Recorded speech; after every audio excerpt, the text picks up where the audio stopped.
Bien, continuamos con Noticias 24. Hemos hablado durante la semana, ¿verdad?, acerca de este acto ecuménico que se va a llevar a cabo mañana en el penal Punta Peuco, donde algunos de los reos harían un acto de perdón, que, según se ha explicado, no sería un mensaje de toda la comunidad, sino que personal y de los que participen. No se ha dado un detalle con confirmación de quiénes van a ser en definitiva. Escuchaba una entrevista del abogado Raúl Mesa, que representa a varios de ellos, y señalaba que mañana podría haber sorpresas. Bueno, toda esta situación ha generado bastante polémica desde el mundo de los derechos humanos. Queremos hablar con uno de los abogados precisamente que ha representado a esas familias, Cristian Cruz, que nos acompaña esta tarde. ¿Cómo estás? Muy buenas tardes. En primer lugar, hoy hemos tenido en la catedral incluso protestas, familiares encadenados dentro de la iglesia, ¿verdad?, en el centro de Santiago. ¿Usted cree que no corresponde bajo ningún punto de vista darle espacio a esta manifestación de perdón? Los actos íntimos, personales, yo no los puedo cuestionar, pero esta es una actividad política, esta es una actividad que está planeada, donde, insisto, aquí la primera entrevista que da Lorena Fríes, subsecretaria de Derechos Humanos, y después la primera entrevista que da el ministro Campos, los dos casualmente hablan, ¿cierto?, de este perdón, ¿cierto?, hacia el mundo de los militares, estos beneficios, mundo de los militares violadores de los derechos humanos. Nos parece, voy a ser suave, feo esto de mañana haber una sorpresa. Esto no es una promoción de un supermercado coludido. Estamos hablando del dolor de las familias, de que no saben dónde están los restos de los detenidos desaparecidos. ¿Usted escuchó esas declaraciones del abogado Mesa? Parte es así, sí. Y obviamente que los familiares se sienten ofendidos. O sea, si usted quiere realmente colaborar, han tenido la oportunidad en tribunales, en la mesa de diálogo. Antes de seguir con la idea, abogado Cruz, pero ¿no será bueno esperar a ver qué van a decir? Porque ¿qué pasa si a lo mejor, no sé, Mesa se expresó mal? Sorpresa es que a lo mejor va a haber algo importante. ¿Qué pasa si se abren, por ejemplo, a entregar información relevante? Bueno, con mayor razón, si ellos esperan, cada día que esperen es un nuevo día de dolor máxime cuando nos acercamos a fechas tan sensibles como es la Navidad y Años Nuevos para familiares, no pocos familiares, la mayoría de ellos ya las viudas o las parejas o compañeras de detenidos desaparecidos, se negaban a cambiarse de casa el día de Navidad, guardaban un puesto más para sus seres queridos, para aquel que no estaba. Entonces, la verdad es que si usted intencionalmente dice que los va a hacer esperar un día más, una semana más, es una crueldad, y yo supongo que el colega Mesa no quiere ser cruel. ¿Usted teme que haya una suerte de aprovechamiento político a raíz de que está abierto el debate respecto a posibles beneficios para aquellas personas que están atravesando por una situación crítica de salud, que están internados, que están condenados en Punta Peuco? Sí, hay un aprovechamiento y ellos siempre lo han dicho, queremos la libertad, no reconocemos esta justicia, hemos sido condenados injustamente. De hecho, Iturriaga Neumann, que es uno de los nombres o apellidos que se ha señalado como uno de los que pediría perdón o va a estar en esta actividad, recordemos que se fugó. Cuando es condenado se fuga, se hace pasar por ciudadano español, lo pillan en un edificio con vista al mar, en Viña del Mar. ¿Cómo vamos a creer en ellos? No podemos. Y de verdad que han tenido tantas posibilidades. Uno de los que pidió el indulto a través del abogado Mesa es Vivian Guaita, Pedro Vivian Guaita, carabinero de Copiapó. Participó en torturas. De hecho, está condenado por 3 desapariciones forzadas y la tortura a la pareja de uno de esos detenidos desaparecidos, que fue torturada en presencia de él. Y la tortura, le aseguro que no me quiero explayar de lo que ocurría en estos recintos. No es necesario, efectivamente. Se puede entender. Pero lo que él hizo, segundito, lo que él hizo antes de entrar a Punta Peuco, envió una carta anónima, o se hizo pasar por otra persona, le cambió el nombre, ya no fue sincero, al tribunal diciendo dónde habían restos de detenidos desaparecidos. Se fue al lugar y estaba inundado, no se podía entrar. Entonces, primero, ¿para qué miente? ¿Por qué dice lugares que son inaccesibles? Entonces, ¿cuál era su idea? Supongo yo que el día de mañana sí, mire, pero si ya no se puede hacer más. Abogado, Cuénteme. ¿Y no se puede abrir aquí tal vez una puerta, una posibilidad para que se puedan conseguir antecedentes que efectivamente entreguen datos respecto a dónde están los detenidos desaparecidos? Yo creo que hoy día pasa por ellos, pero también pasa por las Fuerzas Armadas. El Ejército tiene un pacto de silencio y tuvo un pacto escrito de varios generales en favor de Pinochet, y ese pacto lo cumplieron. Significó que Pinochet no pasó un día preso, que el ejército no entregó ningún antecedente contra Pinochet, y es más, hace muy poco un agente ha hablado y ha señalado que en un recinto militar de Peldehue del ejército de Chile se encuentran los restos del último detenido desaparecido del MIR, y el ejército se niega a entregar la información. Sí, lo digo si es que efectivamente hay interés de alguno de ellos de conseguir algún grado o demostrar algún grado de arrepentimiento. No sé si se podría aprovechar esa instancia para tratar de avanzar en conseguir más información, sea desde el mismo ejército, sea desde Tienen quienes todas las están instancias ahí. para recurrir a tribunales, entregar los antecedentes. El artículo 11, número 9 del Código Penal les da beneficios a aquellos que han efectivamente aportado información, y de hecho en una causa de la Academia de Guerra Aérea, donde yo soy parte, uno de los agentes que reconoció el destino de un detenido desaparecido dando cuenta de aquello, me refiero a la víctima, señor Baeza Cruces, fue condenado con, entre comillas, con beneficios, es decir, con una penalidad mucho más baja, que incluso no implicó, en ese caso específico, entrar a cumplir cárcel. Abogado, ¿ya es tarde para pedir perdón? Es un acto tan íntimo, yo trato de ponerme en el lugar de las víctimas y ellos dicen no creemos. Entonces, cuando me lo preguntan a mí, es que no le puedo creer, yo de verdad que me cuesta creer porque siento que se han burlado. Hoy día me reuní con una familiar, me dijo, mire, a nosotros, mi marido estuvo en la ejecución, me torturó René Villarroel, teniente carabinero a la época, y cuando él sale en la libertad de la prisión preventiva, nos dice, pobres aves, ustedes no saben, en definitiva, que estamos protegidos. Entonces, claro, cuando yo hoy día veo a uno de esos agentes en Punta Peuco, ya, ¿qué otra cosa ellos pueden esperar? No hay un castigo mayor. Entonces, ahora piden perdón, pero durante todo este trayecto, la verdad es que han tenido una conducta inhumana, cruel, carente de todo reconocimiento y posibilidad que uno pueda sentir un poco de lástima, porque no sé si están jugando eso. Abogado, no, a ver, quiero dejar súper claro que, como algunas personas han manifestado, es bien fácil perdonar cuando el dolor es ajeno. Afortunadamente, a muchos no tuvimos el dolor que muchas de las familias sí están pasando. Quiero dejar bien claro eso, y que estamos haciendo acá un análisis de una situación actual. No habría que tener consideración o diferencia con aquellos que, aunque sea tarde, manifiesten arrepentimiento y pidan perdón, que para muchos es un paso.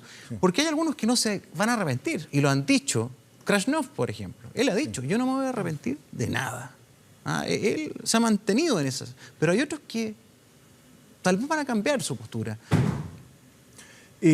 Que justamente nos estamos moviendo en el plano de las hipótesis, y yo voy a hablar de los hechos que conozco, o sea, cuando hemos tenido, y hoy, hace muy pocos, un par de semanas, meses, agentes que, para burlar la condena que se les viene encima, que es evidente, han logrado que determinados funcionarios, peritos del médico legal, declaren locura o demencia, cuando un segundo peritaje demuestra lo contrario, y lamentablemente ya sabemos que se trata de los mismos psicólogos y principalmente psiquiatras, que extrañamente son los que están considerando a todos estos exagentes o represores como locos o dementes.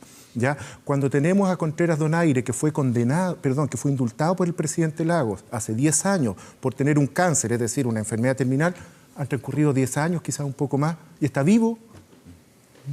Bueno, ¿y qué pasa con aquellas personas que sí están con una enfermedad terminal o que están ya con Alzheimer? Tampoco merecen un trato especial, como lo ha sugerido, por ejemplo, no sé, personalidades de la Iglesia Católica, la Conferencia Episcopal, el Padre Montes. El Padre Montes conversaba con nosotros esta semana y decía, ¿qué antecedente de entregar un tipo que está ido, con Alzheimer? El Padre Montes primero tomó esto de quién viene. Yo tengo un profundo malestar con él. ¿Ya? Él ha ido a declarar en causa de derechos humanos, donde yo estuve presente, en favor de criminal. Lo hizo en favor de un criminal, e incluso llegó a manifestar, más allá que eso no quedó escrito, que él ponía en duda este crimen, porque a él en su momento, como un hombre, él tiene un ego muy alto, como un hombre informado, nadie le fue a contar esto, entonces prácticamente dudaba del crimen. O sea, yo no he ido a China, por lo tanto China no existe. ¿Ya? Esa es la actitud del Padre Montes, que ha sido constante en favorecer a los represores. Le pregunté a los familiares que represento, ¿el Padre Montes se acercó alguna vez a usted a consolarlo, a preguntar? No, nunca. Entonces, lo tomo de quien viene. Respecto a los locos o dementes, bueno, Alzheimer u otro, suena ofensivo, me imagino yo lo de loco o demente, nosotros nunca nos hemos opuesto a que acreditadas esas circunstancias salgan. De hecho, no hemos perseverado en la persecución penal respecto a aquellos casos que se ha acreditado y que médicos de nuestra confianza, es decir, cuando hay una transparencia, ¿cierto?, donde se le han entregado todos los antecedentes, nosotros ya decimos, ya no tiene un sentido, efectivamente. ¿Ya? Usted dice, abogado, que eso ya está en nuestra legislación. Que puede existir esa posibilidad. No que puede existir, existe. O sea, que existe y por lo tanto es un debate innecesario. Absolutamente, absolutamente. Yo creo que por esa vía más bien quieren llegar a la otra, es decir, que prácticamente están todos locos dementes, que están todos con enfermedades terminales. Mire, conversemos, a lo menos conversemos, y donde aquí debe haber como un actor relevante las víctimas. Es decir, los familiares de los detenidos desaparecidos y ejecutados, los representantes de los torturados, porque aquí si no está el padre Montes, está un par de abogados, entre ellos el señor Salaquet. Yo voy a hablar de lo que conozco. Yo nunca he visto la firma del señor Salaquet en un expediente de derechos humanos defendiendo a familiares de las víctimas. Yo sé que él tiene el apellido, el nombre abogado, apellido de derechos humanos. Yo voy a hablar de lo que me consta. Abogado, ¿cree usted que se ha configurado un cuadro diferente al de otros años? Porque este acto religioso en vísperas de Navidad se ha hecho antes. Este año ha tomado mayor fuerza, connotación, fuerza, porque hay una voluntad, aparentemente, lo veremos mañana, de ofrecer perdón por algunos de ellos. Pero no es solo eso. Además ha habido declaraciones del ministro de Justicia y Derechos Humanos. Además ha habido declaraciones del presidente de la Corte Suprema. Sí. Se visualiza una mayor apertura a tratar de este tema, apertura en flexibilizar los beneficios eventualmente. ¿Cómo analizan ustedes este cuadro hoy, 2016? Y si podría ser la antesala de un paso, tal vez sea la antesala al cierre de Punta Peuco. Nosotros sí nos preocupa, vemos una intención de generar un indulto, ya sea bajo la nomenclatura de beneficios, ¿cierto?, de irse a la casa. Por lo tanto, eso es una impunidad a lo menos parcial, ¿ya?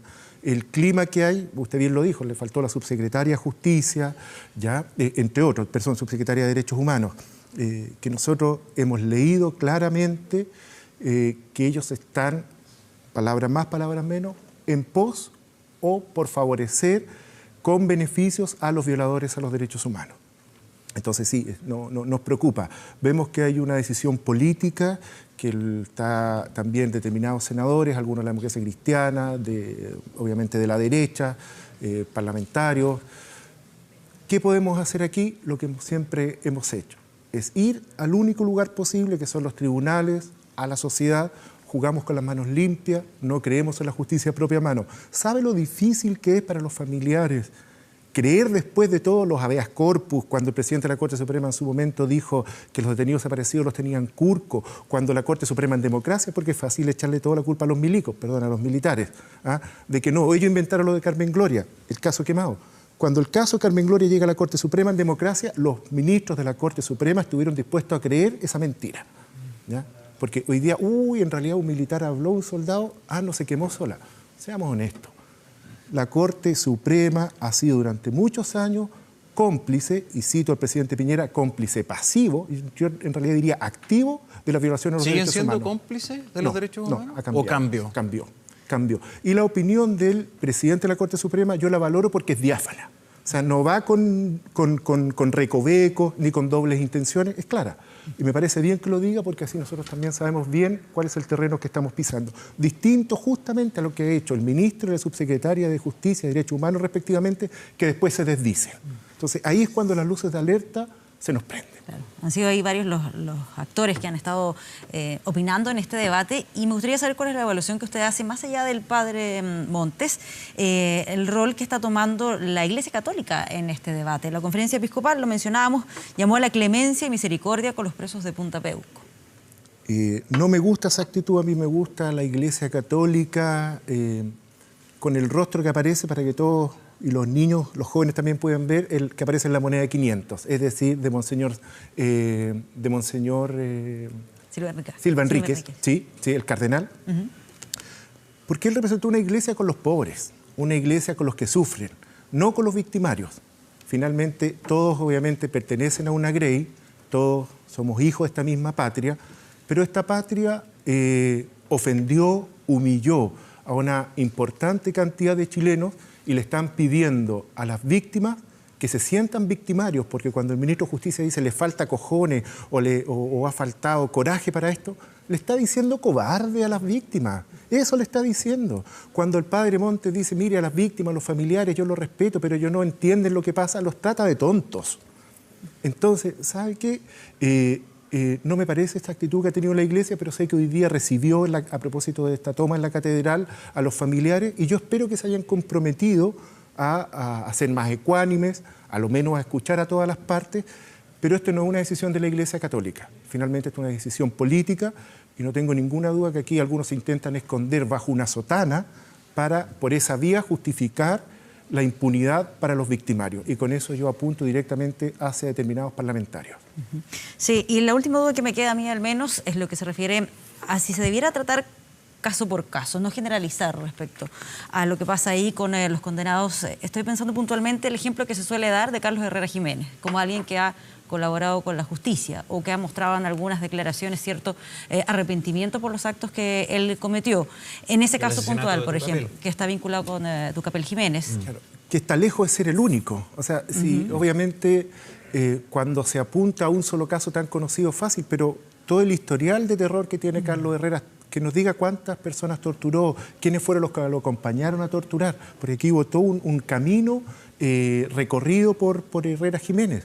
Usted dice que la información que le ha entregado no es suficiente, que todavía podría aportar más. Sin lugar a duda, sin lugar a duda. Ahora, yo ciertamente que valoro que el día de mañana, que él diga, no, si salgo en libertad el día de mañana no lo voy a volver a hacer, pero que tampoco tiene ninguna gracia. Entonces, cuando el comandante en jefe del ejército, y hago el paralelo, me dice, no, ahora nosotros estamos comprometidos, ¿sabe cuál es la gracia? Que yo ya he estado comprometido con los derechos humanos en dictadura. Ahora no es gracia.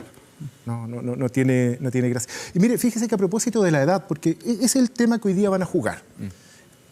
Creo que muchos de ustedes han visto o van a poder ver la película Mississippi en llamas.